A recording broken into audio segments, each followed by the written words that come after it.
So I'm going to show you something new with this, something that we haven't done with any of the rest of the color adjustments. And this is adding color into it. So there's zero color information here. If I were to go into my channels, I haven't taught you about channels yet, but you know, it's the red, green, and blue thing that I've been talking about. They're called channels. Don't worry about it. We'll get into them later. They're kind of a huge thing, but don't worry about it right now.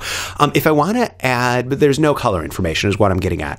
If I want to add red, green, and blue, I'm going to use a completely different method from everything that I've been talking about.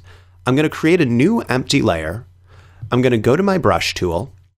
I'm going to right click to get this to the right size. And we haven't done much with the brush before, and we're not going to do much with it right now. I just kind of want to show you a brief tip. And if I want to make this blue, for instance, I'm going to color this in blue. Done. No. Let me go one step further. This won't be like perfect, but it will be better. There's something that I haven't really shown you before, and it's inside of the layer palette, and it's called blending modes. So by default, things work exactly how you expect them to work, but there's all sorts of modes that you can do. And a lot of times these are really great for if you're trying to fix the color. It's a more advanced technique. I might show you some things later, but we're doing some really cool things with curves. The bottom four are the ones that I want us to focus on right here.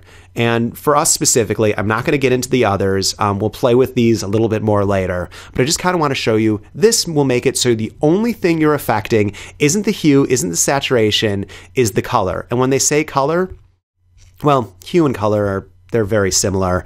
But like notice that these are the three dimensions of color that they're affecting, and there's a slight different thing. Don't worry about the difference of hue and color right now.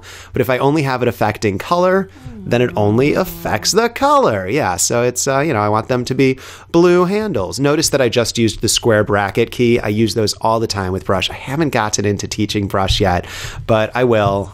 So I could go through and you could see using a technique like this, it would take some time to like really color all of it up.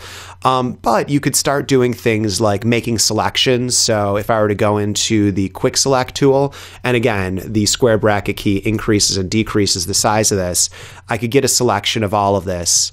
I'm going to make sure that it's on the right layer, so it's really getting this. There we go. It was on the wrong layer, so it wasn't getting it. I'm going to decrease the size of this.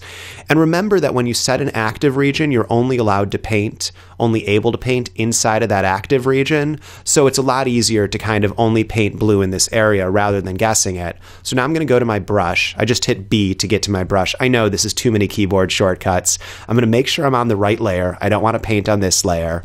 I'm going to increase the size of the brush. And now I'm just kind of only painting in the active region. I'm going to hit Command D to deselect.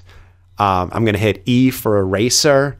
Yeah, I know this is a lot of keyboard shortcuts here. I'm going to erase this out a little bit. I'm just kind of playing around with it right here. And you can see how I could go through, and if I really wanted to spend the time to color all of this in, good things would happen. I'm not going to do that. Maybe I'll do a time-lapse thing if I'm really feeling ambitious at a later point. But for now, I'm going to leave it at this. I'm going to say, yay, look at it. It's blue.